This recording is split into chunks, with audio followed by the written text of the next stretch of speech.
مانگی اللہم انی اسألک بحق محمد ان تغفر لی، اللہ تجھے حضور کا واسطہ میرے گناہ خطا والا، اللہ میری خطا کو معاف کر دے۔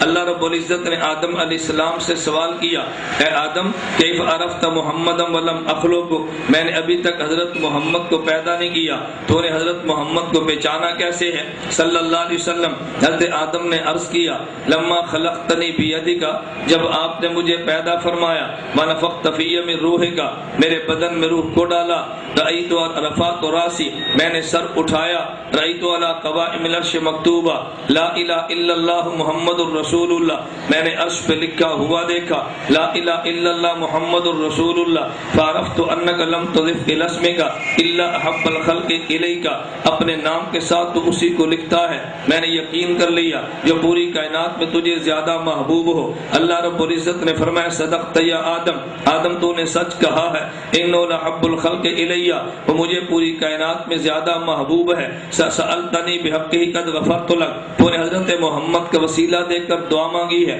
آدم میں نے تجھے معاف کر دیا ہے۔ اب دیکھو ایک دعا قرآن میں ہے اور ایک دعا حدیث میں ہے۔ قرآن کی دعا کیا تھی ربنا ظلمنا انفسنا وان لم تغفر لنا، کہ جس میں وسیلے کا تذکرہ نہیں ہے۔ حدیث میں دعا کون سی تھی؟ اللہم انی اسألک بحق محمد ان تغفر لی، اے اللہ میں وسیلہ دے کر دعا مانگتا ہوں۔ تو دیوبند والوں نے کہا قرآن بھی ایمان ہے اور حدیث بھی ایمان ہے، ہم نے ربنا ظلمنا بغیر وسیلے والی دعا قرآن سے لی ہے، اللہم انی اسألک بحق محمد وسیلے والی دعا حدیث سے لی ہے۔ قرآن بھی پیغام خدا بندی ہے اور حدیث بھی پیغام بولی ہے، حدیث بھی پیغام خدا بندی۔ قرآن ماننا بھی ایمان ہے، حدیث ماننا بھی ایمان ہے۔